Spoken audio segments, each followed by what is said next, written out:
morning, everybody.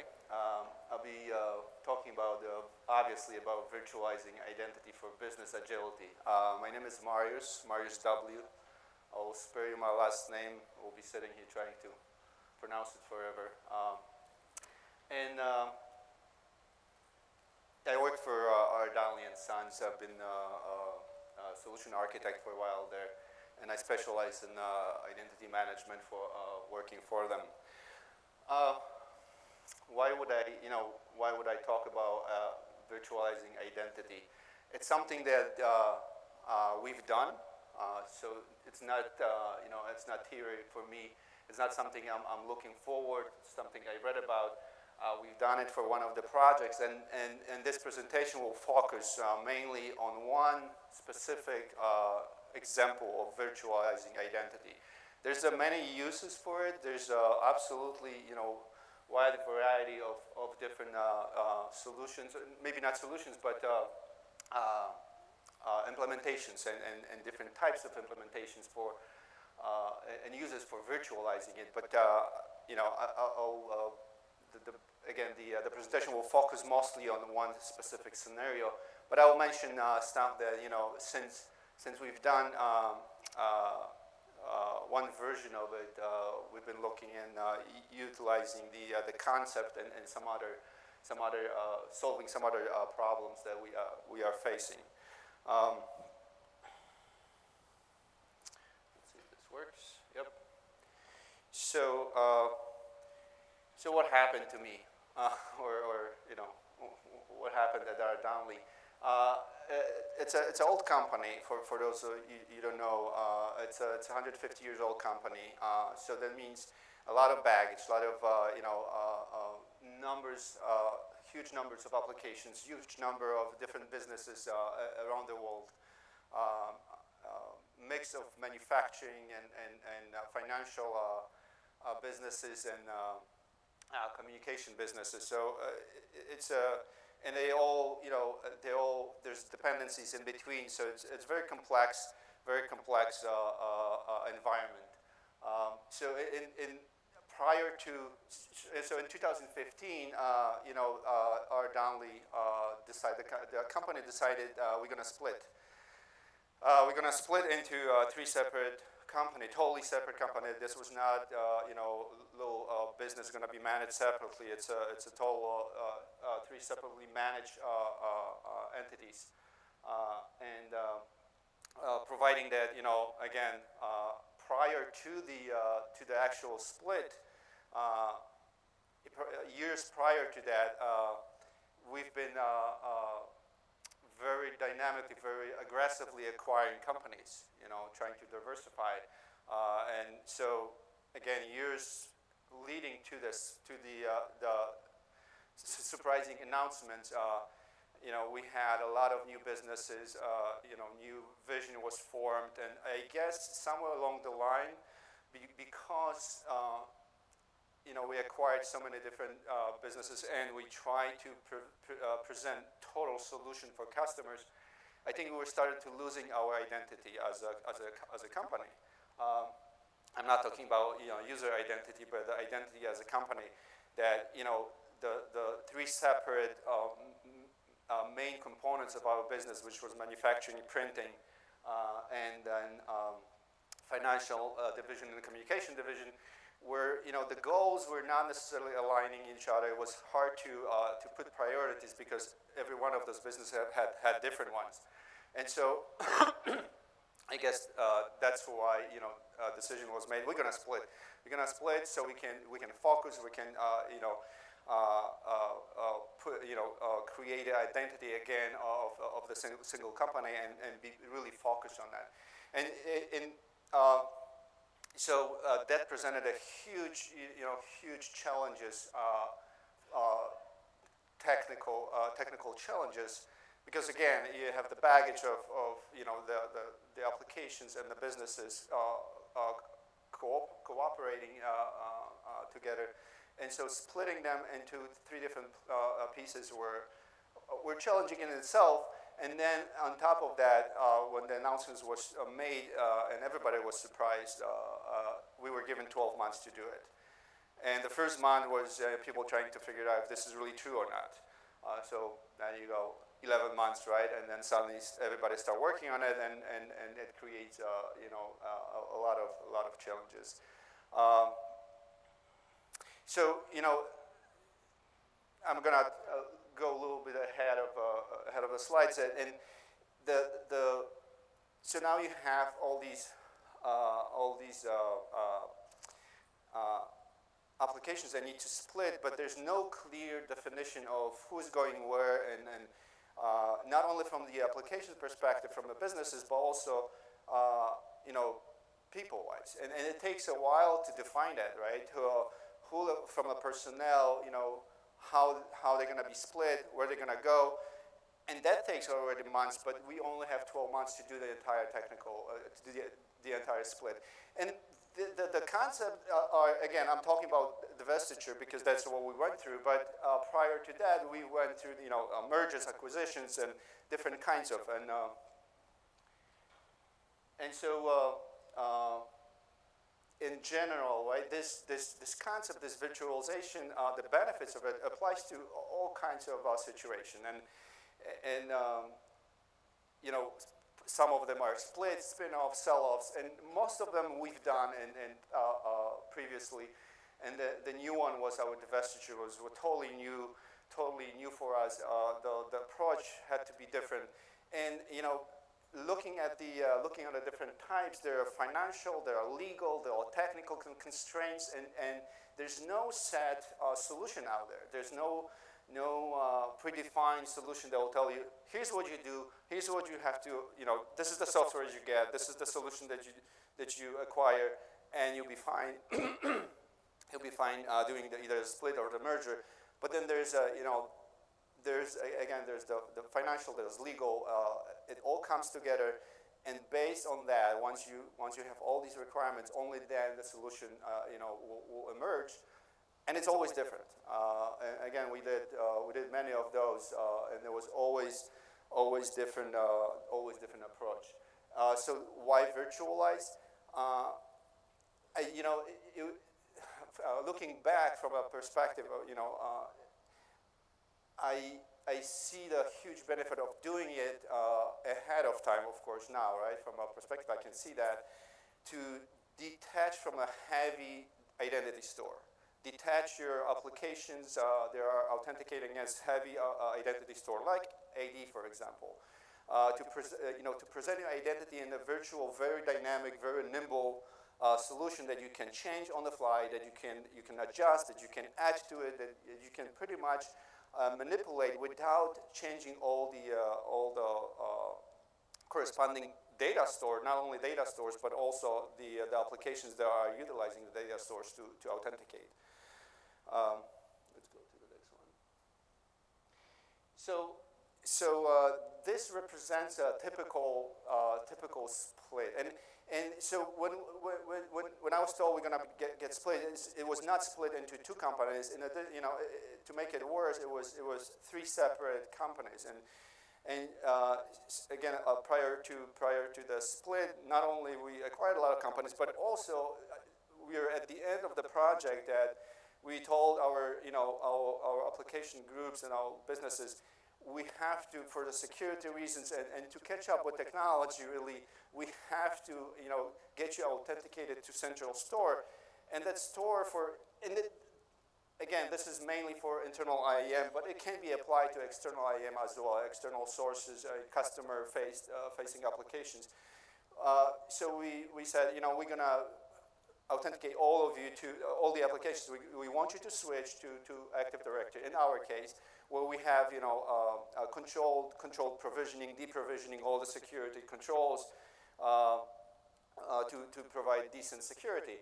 And for me to put a barrier before the heavy static Active Directory and applications, we will do SSO, claim-based authentication, because then I can manipulate the backends, and you'll be always pointing to the same source. And many of the applications, owners came back, mainly the heavy old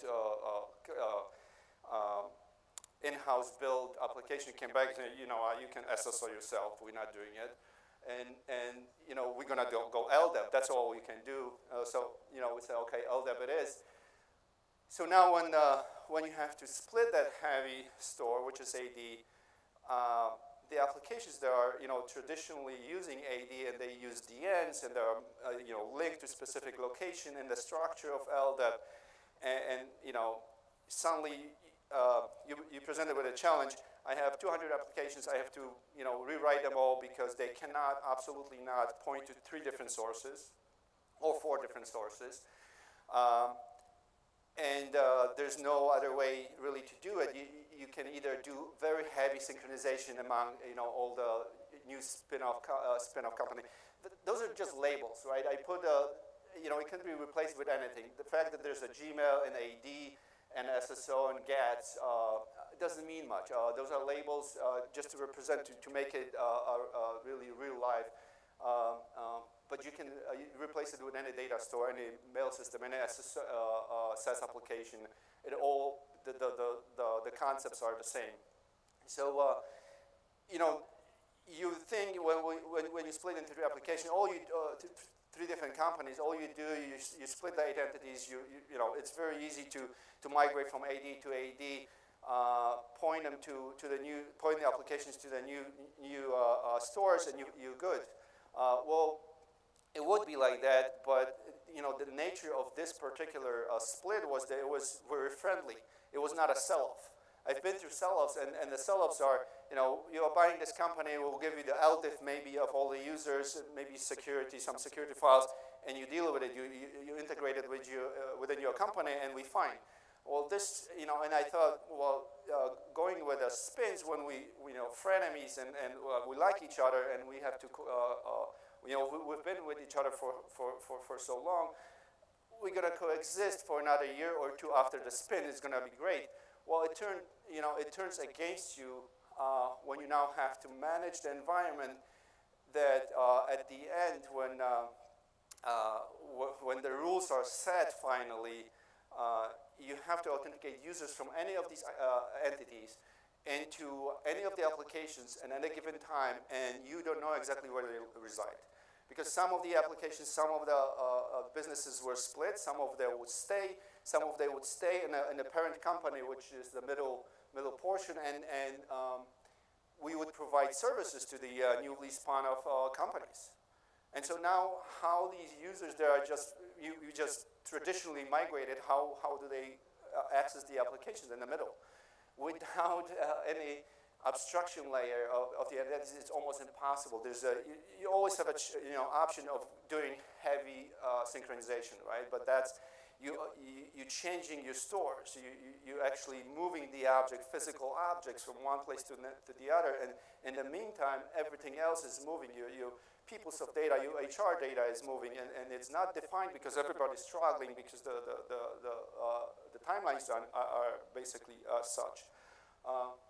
So you end up basically, traditionally, you end up with this, and we did end up with this as well. In addition to virtualizing our layer for application, we ended up with a physical, with a solution that included everything, included a password sync, dual direction password sync, and synchronization in multiple ways. Because what happened is, the minute we split these companies and we ask for hiring freeze, because you somehow have to define, where the applications are finally going to be authenticating and authorizing, you have to have some constant there.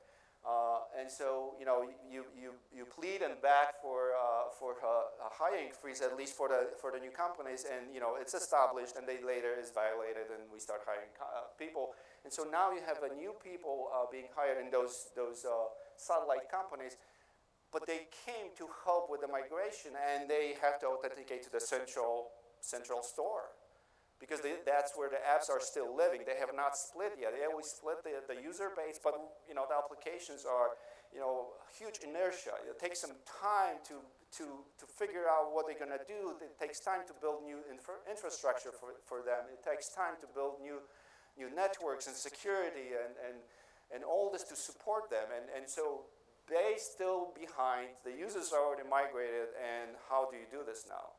and everything is moving, right? And even after, even though again the rules are after the day one of the merger, there's no people moving from one. Well, that's again day later, it's all violated, and people will keep moving for another, a couple months. And we have a TSA agreements that allows the newly spun companies to work together. Now you go back to the application people and tell them, we've just changed, these are your new identities. By the way, you have 3 different ones. And they go, no, you told us that, we're going to have one store for our authentication. That was the whole point, security and ease of integration. And so now we have to come up with some solution to support that. And so I was going to say VDS. Well, it's there. Virtual layer comes to rescue. It came to rescue in our case. And again, it's not a silver bullet. It won't solve everything, right? There's still your security as far as your workstation and servers and file access rights and other different system, the infrastructure system. But a lot of our heavy traditional applications that were LDAP based needed to support this new environment where people from multiple places can log in regardless of where they are. Normally you would group them, right, and the users would go with the applications, but there's no time for it. Nothing is being being done in sync. So the way we did this for the applications, we created virtual layer. Virtual layer that represented all the LDAP stores. And so on the right side, you have the SpinCo. So we use the funny names when we were doing it. The company that spun up. And this could be 5, 6, 10, 1, whatever that is. On the left side, you have the source company. And you present the identities in the form of either proxy, either cache store, or actual store. You can actually store them with a virtual, with a solution that we used. You can either, again, present them as a store, as a cache. You can store the passwords or not. We did it as a proxy. What it meant is we presented the LDAP structure from all 3 companies in the same place. So the only change the application has to do is change its, again, I'm talking about a typical LDAP applications, but the interface allows REST, allows all kinds of different calls, including LDAP. And in this case, again, we're talking about just one simple solution, but the applications are numerous. So you present them in one space when you have users from all 3 companies. In this case, again, 3 companies. You use one, anchor that it's a unique value for all of them. In our case, it was employee ID, and I would strongly suggest if you faced with a huge merger acquisition to try to convince HR people or systems, we have to preserve the employee IDs because you have to have something. Email address is no longer valid because the minute they moved, they changed their email address, and you cannot no longer match on that. Or you create, some other unique ID. And so you join these identities, present them in the multiple views that would represent, combination of the spin companies, or present them in a one view that would present entire population in one place where attributes are combined, aggregated from all the sources. In our cases, we aggregated email addresses because when the application moved, so the user can stay behind. The application points to the central store, and they authenticate. The minute the user moved, normally it would break the authentication, but in a virtual store, the user is still there. And it has all groups aggregated, or any other attributes that you would need for the applications to have aggregated from multiple stores. And normally in a traditional LDAP application, they just go through the, when they ask for information, they filter and they know what they're looking for, and the information is there in the virtual layer. And so once you have that, once we had that virtual layer, now I don't have to worry who's moving where and when. It's a hands-off at this point. They can move these users all they want. To make it even easier, the virtual layer also allows you to authenticate against all three sources. So if you don't want to do a crazy password string, multiple way bidirectional password things like we had to do for some other reasons. I got all excited talking about this. My heart is racing because it only happened like 2 years ago. I'm still reliving this. This is probably my therapy right now. You have to go over this. So you can set the rules in the virtual layer that says, well, authenticate against this source, because again, in our case it was proxy. But if the user changed the password, in the other source because he just moved yesterday and nobody knows about it, go and try the other source and maybe go and try the third one, and you will find one that works for him. And you would think, this is a security risk. Well, of course, this should not be set up this way forever.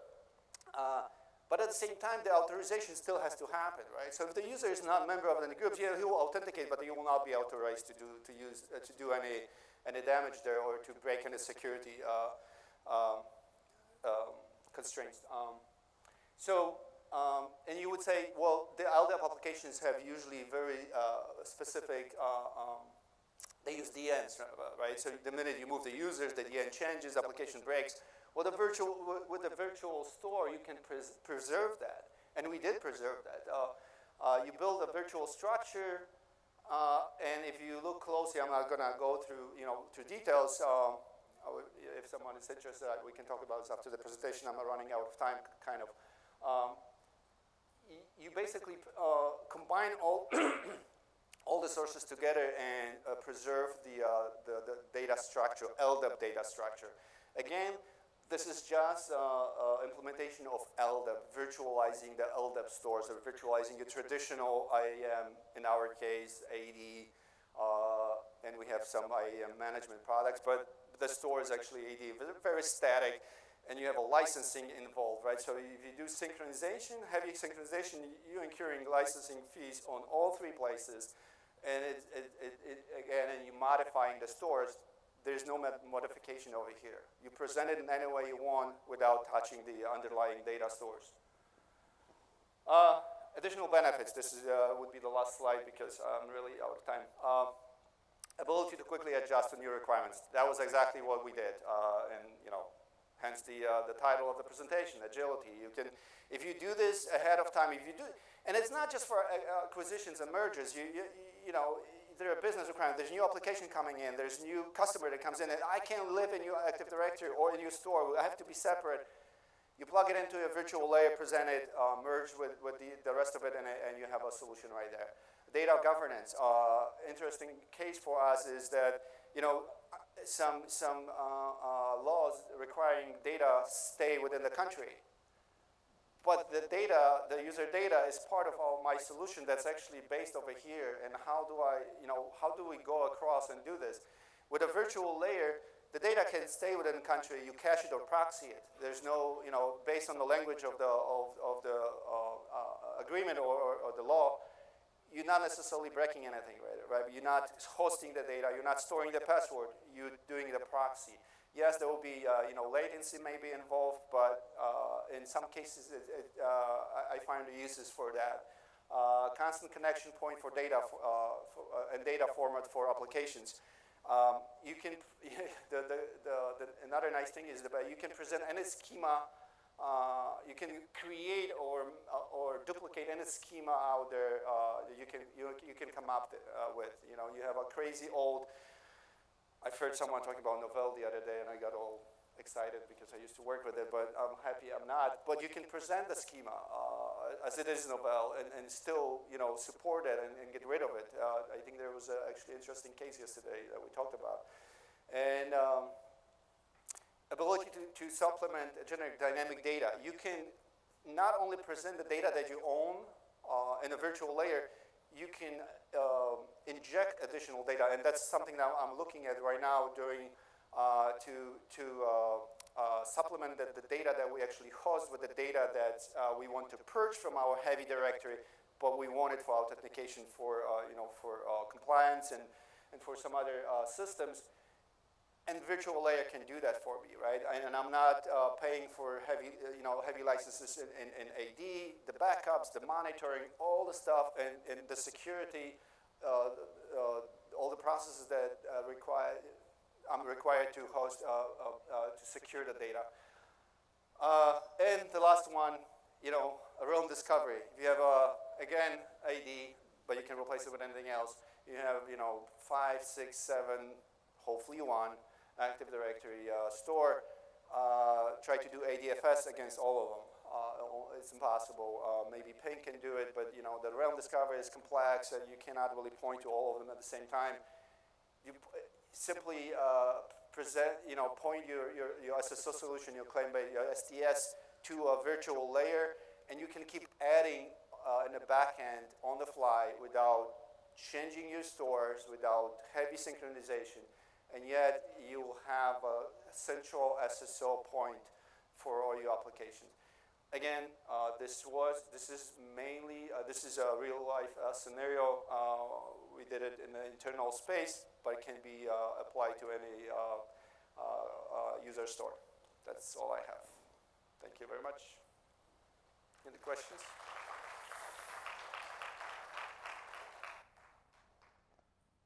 No questions? Yeah?